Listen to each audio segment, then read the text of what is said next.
more of our children. Now, at this time, Brother Richard, I got to say this real quick, you talk about the civil rights struggle. This brother, a good brother minister, Keith Muhammad, was one of a soldier. We went all across everywhere, raising a whole lot of royal hell, about civil rights and social justice. And this brother right here was right there. I remember when I ran for mayor in 1992, I had death threats. It was a bunch of these brothers had to give me 24-hour security. So when I see this brother, I ain't seen him in a good 20 years, it make me always want to cheer up, and I'm not going to cry. Sister Jones, Sister Briggs, could y'all come here, please? Because, 30 years ago, this family lost someone very dear to them. They're going to tell that story in a minute. And I remember that because I remember coming here to Plainfield 30 years ago. I'm only 32. I mean, I was 2 years old. Shut up, I want. So, but this family continued, like other examples of families, they have not let their loved ones die in vain. They still here 30 years. So that right there is something that we continue to need to happen on a local and national level. I like to first bring y'all on, introduce yourself, tell your story, and at the conclusion, we're going to release some balloons, and we're going to say a prayer.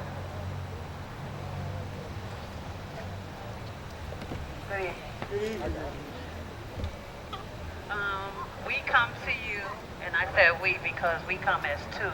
No man stands alone. When the disciples went out, they went out as two. So our grandmother, who was known, very, very well known, Mary Barnett, died a couple years ago at the age of 94, taught us a lot. She had 7 sets of the 5th generation that live today.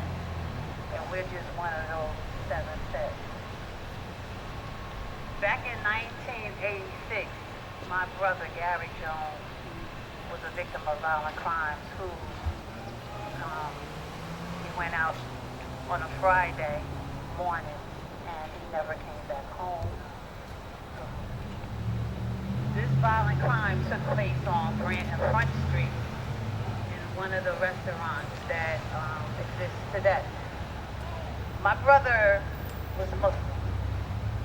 He believed in what he believed in, and he stood strong for what he believed in. He also was in college, 20 credits short of graduating from college. Now, it took a lot for me to come here today because, I have to be humble, but I'm also a servant. So I'm going to do what God asked me to do. Show up. That's what I do. I still do that 30 years later. I met this brother 30 years later. And also I want to recognize the fact that because he was Muslim, the Muslims came out from Chicago. And I mean, when they came out, Farrakhan came. And we walked, and I'm saying we walked by the hundreds. The NAACP chapter from Hempstead, Long Island, who his daughter at that time was just getting ready to turn 1. Her grandmother was the president. So they came all the way from Long Island to Plainfield. Now Farrakhan, he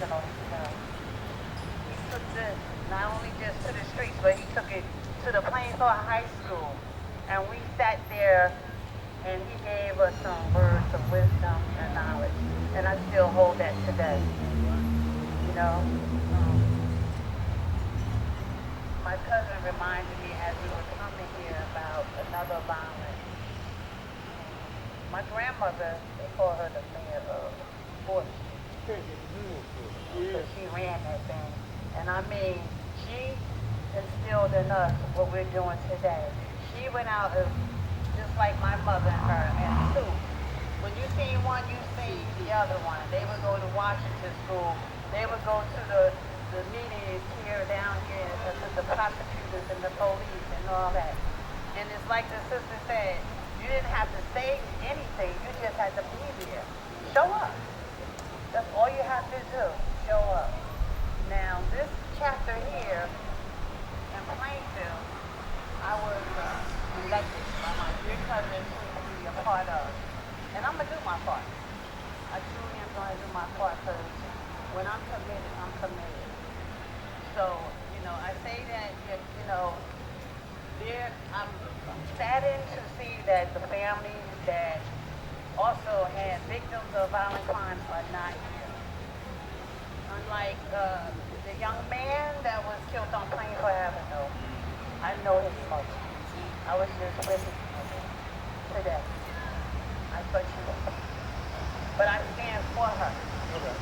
For whatever reason. Maybe she just can't take it. The young lady that got killed, the one young lady, my house sits 2 doors. So I could actually stand on a chair and I saw the young lady. It's not where you're from, it's where you're at. What you gonna do about it? Where you're at. You don't have to be a part of the violence, but we all need a voice. Somebody has to stand up for this city and speak out. We're supposed to be making children, not taking children. Right. So, with that being said, I'm going to do my part, and I hope and pray. And I also speak on behalf of our church, which my brother is the bishop, Michael Anthony Jones, Ready to Be Free Ministries. But Maurice is a part of that. So we're doing our part, and we ask that you do yours as well. Thank you.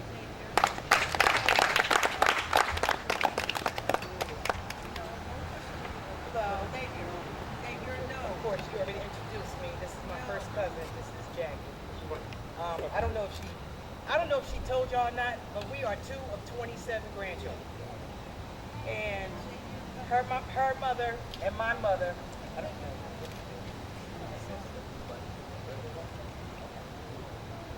Her mother and my mother, of course, are sisters, and they're very close. Actually, they only live about 7 or 8 houses from each other, and everybody gets them mixed up because they don't know who is who. They think her mother is my mother, and they think that she's my mother. So anyway, I said that to say this is the reason why I wanted to be a part of the coalition, because she's the secretary and I'm the co-secretary. I refuse to take on another major part. Today, this is my 3rd meeting today. My first meeting, I had a business meeting with my son.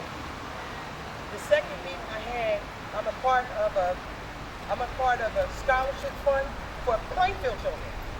I don't even have a child in school in Plainfield, and I'm a part of that. And I'm telling you, you parents need to definitely challenge your children to also put in for that scholarship and charge them to get an education. Because our children are destroyed because of lack of knowledge. And it's up to us to put it in them. Moving forward, my brother was killed in 1993 when he went to go visit my father. He was shot and killed in the head, robbed. The people, they knew who it was, but nobody said anything. My cousin, who's a judge in the town where it happened, he called us and said, get down here. We have the guy that's locked up and there's some people that's going to come forth. We hurried up, I redid my schedule at work, and we went down here. We got there, nobody wanted to talk. Listen, people, you need to know, no man is an idol to themselves. And we have a saying, don't let the hearse bring you to church. You're going to get there one way or another. But we don't want to get there. When we get somewhere, we want to get to heaven, and we want to get there together and know that our job was done and that we did do a job. Now, 8 years ago, my own son was shot. Mistaken identity. The person that they were looking for had the same exact car as my son, coming from a club in Union called Jafari's, right on the slight borderline of Hillside. My son was shot and had to have a bag on him for 4 months. Do you know what it's like to look at your son and he has a bag and he's like, Mom, why me? And he's angry, and the cops is saying to him and kept saying to him, are you a part of this? Are you? I said, listen, yeah, he's a part of something. He's a part of the Jesus crew. That's what kind of crew he's a part of. That's what we do. We live for Jesus. We don't live for the streets. But I'm here because I want to make a difference. The young man that she was telling you about that got got shot that was 19 years old? What you don't know, he was employed by my 31-year-old. He was keeping him off the streets. You talking about a young man that was one of 5 siblings. He was the man of the house, 19 years old, taking care of his grandmother and his siblings. 19 years old. And now they're looking at each other and saying, who's going to take care of us? It's up to us, y'all. We got to do something. We can't sit there and lie and say, oh, this, that. Listen, I don't care what you are. I don't care if you're a man, a woman, elected official, a cousin, an aunt, a legislator, the governor, the president. I don't care who you are. We all play a part. And we got to do something about this. We have to do something. It should have been more people out here. You're only going to come and draw in the crowd when they be like, rest in peace. Rest in peace? We don't need that. We don't need that. We don't need to be going to the daggone churches. Okay, this week we're going this. We don't need to be doing that. We need to do something a lot better than that. You all need to look in the mirror tonight and say, what can I do? What can I do to make a difference? You are the difference. Look in the mirror. I'm sure there's somebody that's connected to you that has got killed or even shot. Until you have lived this, you won't even know what we're talking about. But I don't want you all to live that. I want you all to please think about this. Go home and say, what can I do to make a difference? Because we're all held accountable. It's called accountability and responsibility. What are you going to do to make a difference? I don't even care if you go and take 2 or 3 sisters or 2 or 3 brothers by the side and say, listen, I'll take you out to dinner. I'll come and talk to you. Let me buy you something. Let me give you something. Let me give you a ride. It could be anything simple. Did you know sometimes our kids are failing in school just because of something simple, because they're financially deprived? They're financially deprived. It might be a child that's sitting there that's probably the next judge, and all they need is a pair of glasses. Can you get the glasses for them? Come on, people.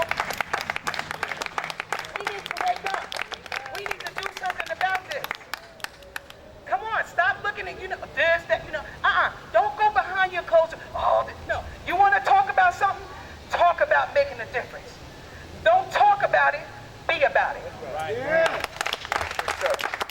I want to bring this brother, like I said, he was my security back in the day, and he was also a part of the strong FOI in the 80s and 90s, and still strong to this day. I know, I didn't know that he had lost a loved one just last year.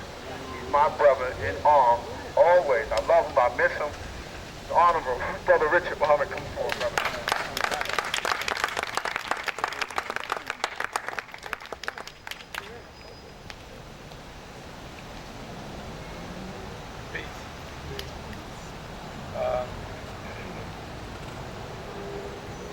Please bear with me. My name is Richard Muhammad. I lost my son to violence on Tuesday, 2015. He was the first homicide of 2015. He lost his life to gun violence.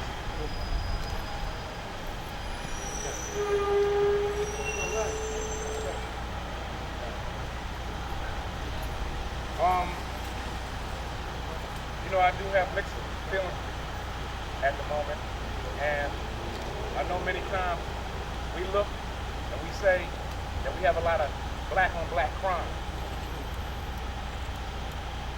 Now, there's a lot of national news that's going on, and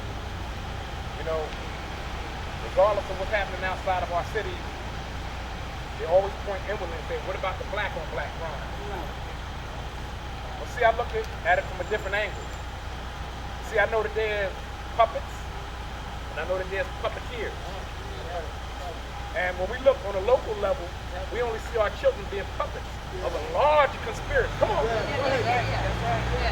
when we think about that conspiracy, I remember back in the 70s when we had positive rap. But we had record companies and the powerful CEOs that changed the direction of that music to gangster rap. And we seen that we had black media coming up. And we seen that black media get bought up, and we seen same old buffoonery come out of those form of black-owned outlets. Now, our children, as they grow up in our communities, they come up under a cycle of hopelessness, because they don't see no jobs. They don't see no opportunities. And at the end of the day, we still deal with systematic racism. Yeah.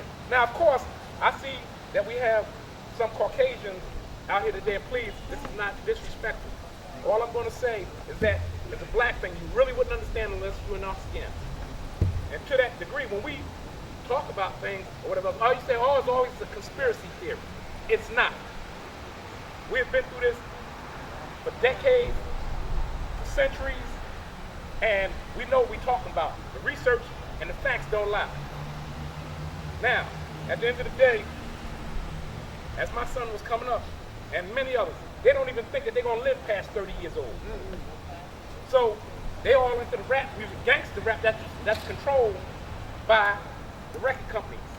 The record companies is controlled by corporate. And at the end of the day, what is it about?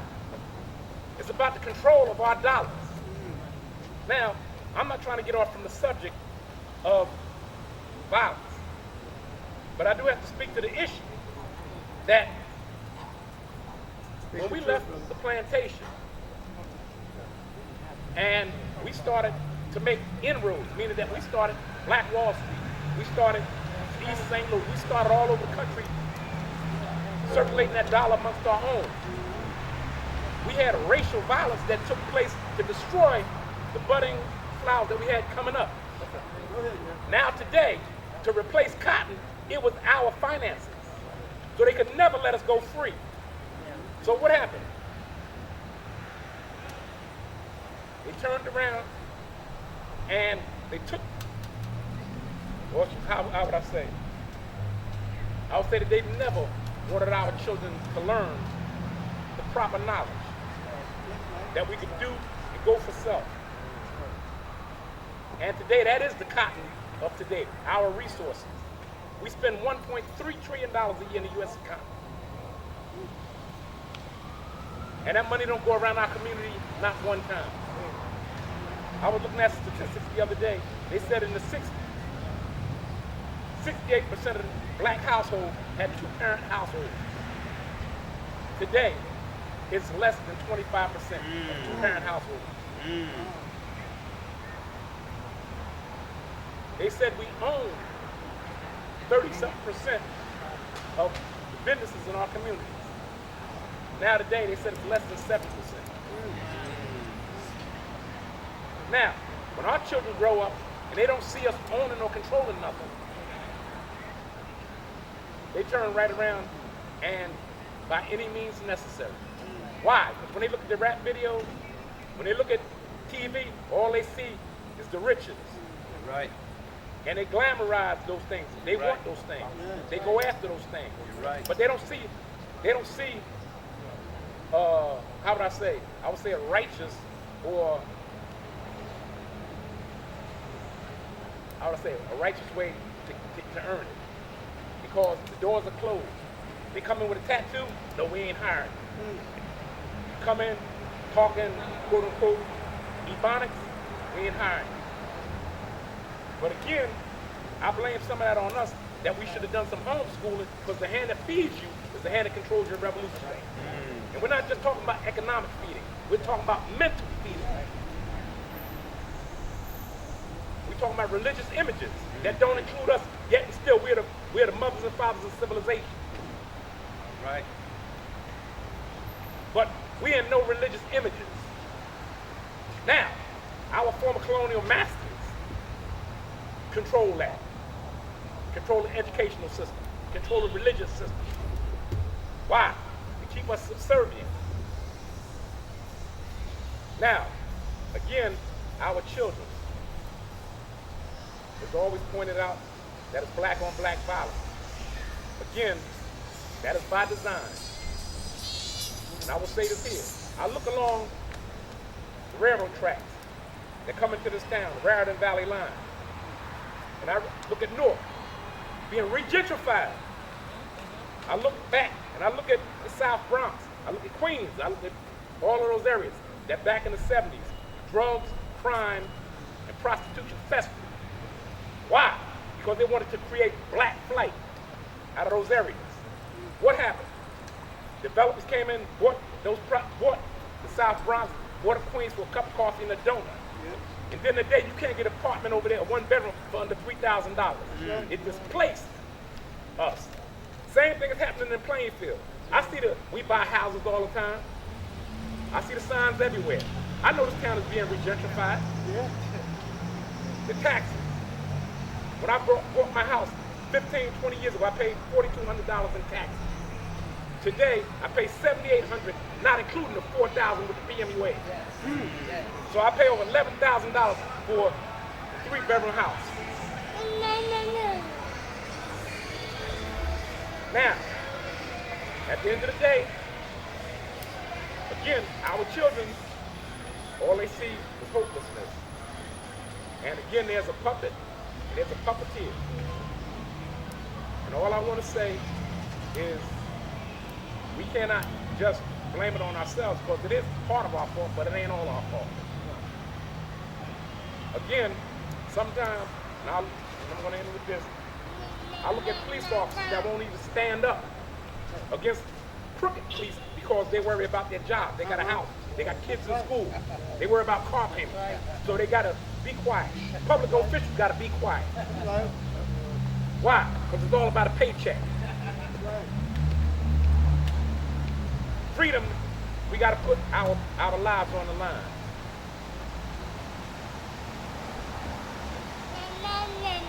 I thank you for your time. Thank you.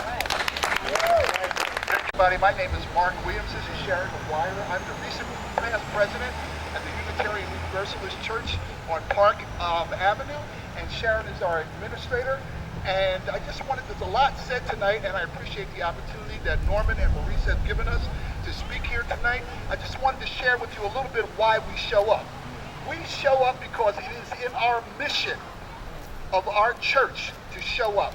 We are a part of an organization called the Unitarian Universalist Association, the largest association in the United States that has adopted Black Lives Matter as its mission of witness. As far as I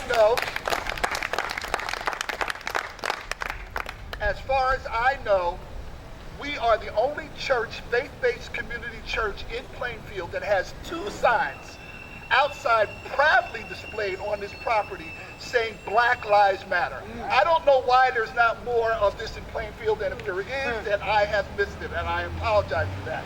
But I am thinking that what we need to do is that we need to be a stronger community. We are a church that has social justice and racial justice activities and space available. Of the 200 churches in Plainfield, no other faith-based church that I know of has a Black Lives Matter banner or has made a declaration that they will support the movement of Black Lives.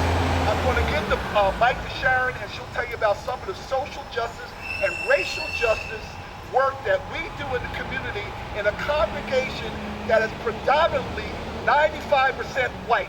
We are waking up and making sure that white folks who go to that church and who live in Plainfield, in South Plainfield, and Westfield are woke. And I just want to say, I am not from Plainfield. I am from North Plainfield. I am not from your community, but I am from your tribe. Yeah, right. Yes.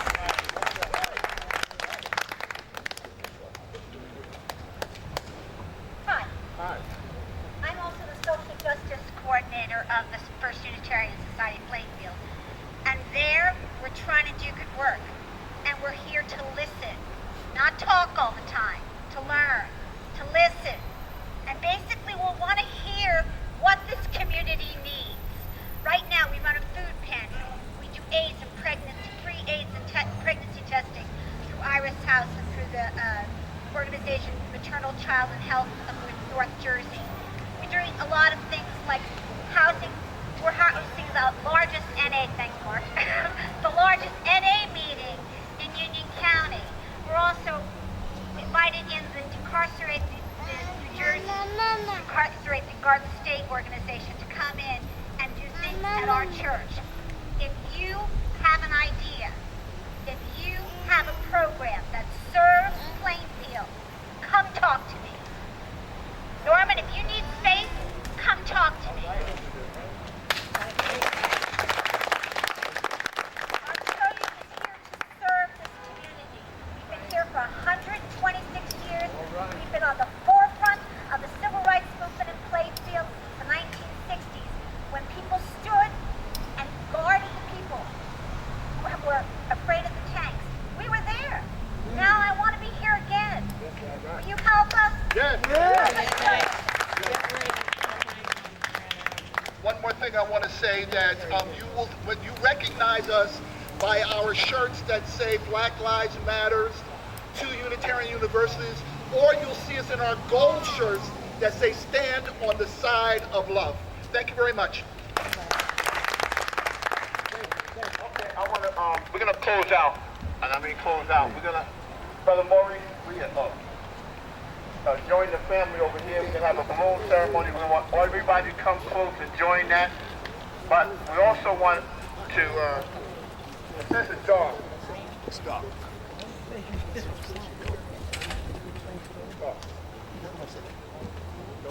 Don't laugh at my wife. Folks, y'all come close, come closer, come close, come close, close, close. We will be dismissed to recognize those 3,000 plus people who died almost 15 years ago to this day in 9/11.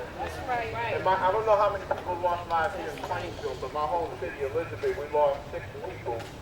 And one is very, talking about social justice. We had a white civil rights activist, strong sister, Ms. Fraser, died in that building.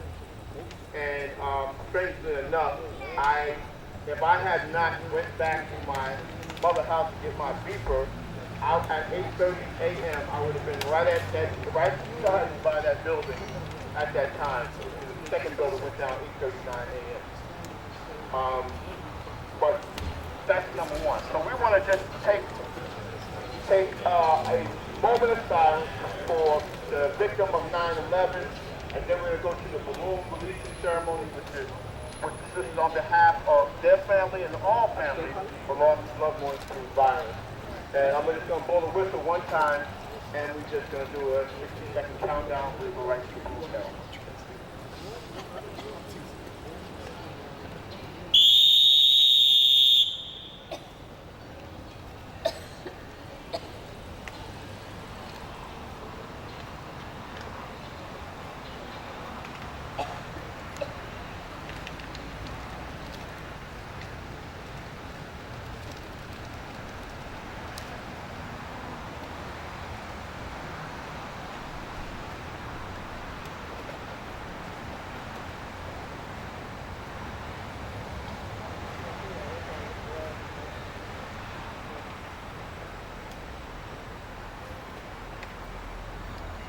Thank you very much, Brother Maurice.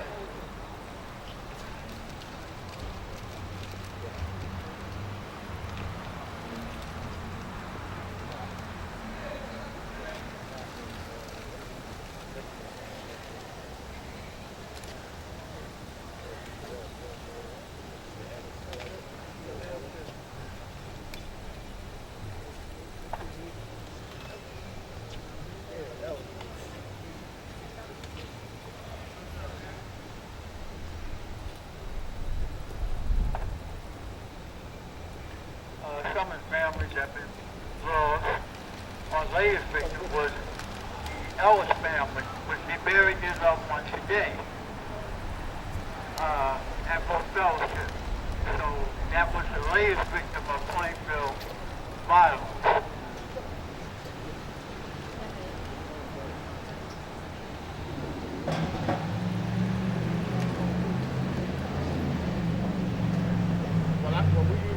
We have William Cole that was murdered on Plainfield Avenue, just from Gallup Street. That was last month. And we have Bella Farrar, 4th Street. Muslim brother from the mosque. Then we had the young lady Tracy that was murdered. Then we have Willie Mays, Willie Lee Mason that was murdered on Liberty Street.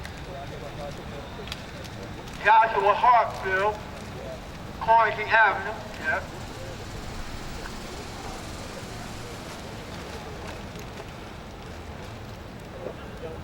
Gary Young, murdered on Yorkville Avenue.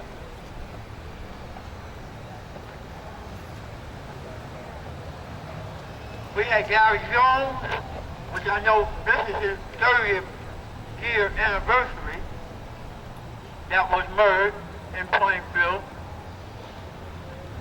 Tony Briggs, 23 years. Flip Anderson, Malcolm Mills, Brother Gary, we call it Kitchener, from Halsey Street, was murdered in North Carolina. Terry Murray, from Elizabeth, murdered.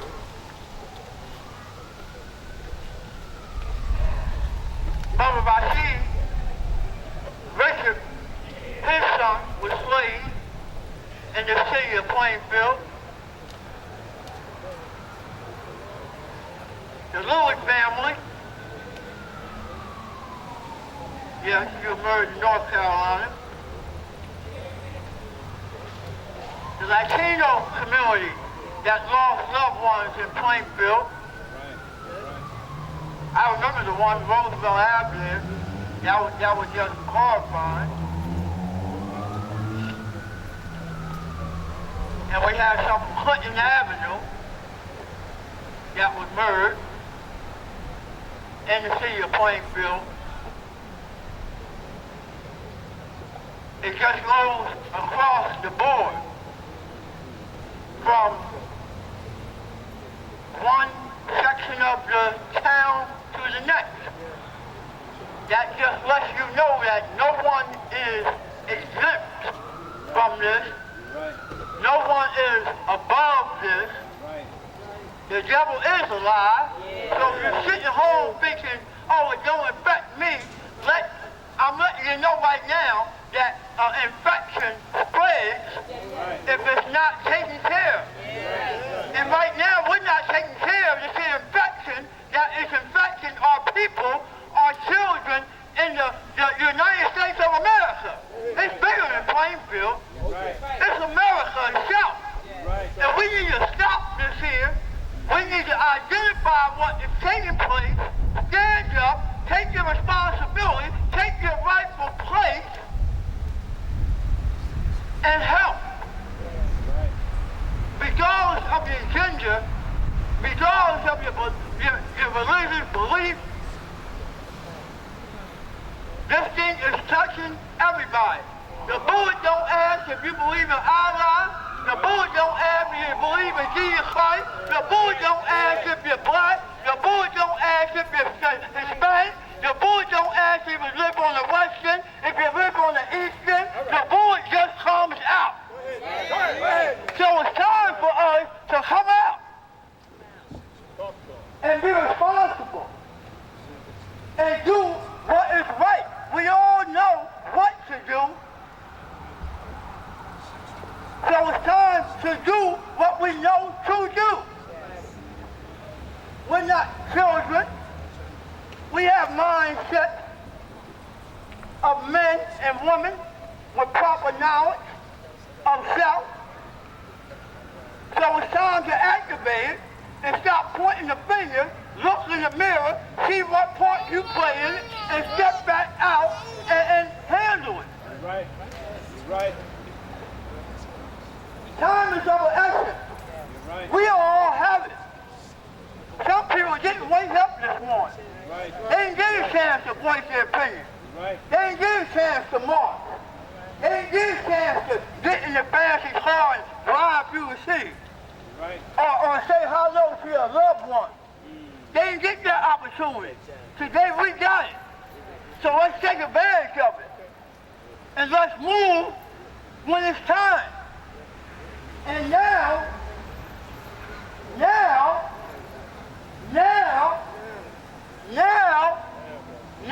is the time. So stop waiting. What are you waiting for? You're waiting for the phone call? You're waiting for a doorbell? Or the knock, knock, knock to say it's yours? What are you waiting for? Because the poison is spreading. It is no respecter of person. You need to know that. It's no respecter of person. The devil don't care who you are, or what you represent, or what color you got on, or what kind of job you got, how much money you got, where you live at. The devil don't care. Right. He's coming to your doorstep. So wake up.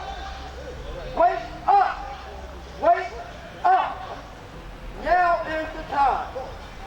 Amen? Amen. Amen? Amen. Amen. Amen.